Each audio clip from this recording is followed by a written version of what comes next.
Hello everyone, আমি পুপু আর তোমাদের আমার চ্যানেল পুপু পুটু ব্লগসে অনেক অনেক স্বাগত। তো সেদিনকার বাড়িতে হয়েছিল ভেজ ফ্রাইড রাইস, আর তার সাথে ছিল কষা কষা আলুর দম, আর তার সাথে ছিল আলু পনিরের একটা তরকারি।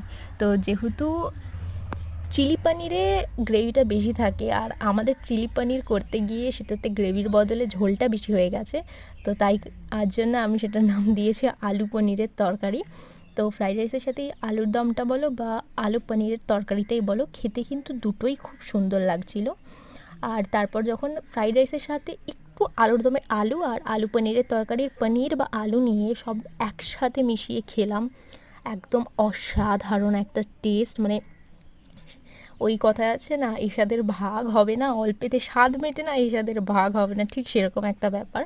জাস্ট 10/10। পনিরটাও একদম সফট ছিল, আলুটাও সফট ছিল। তো দেখা হচ্ছে নেক্সট ভিডিওতে, ততক্ষণ আমার চ্যানেলটাকে সাবস্ক্রাইব করে দিও। বাই।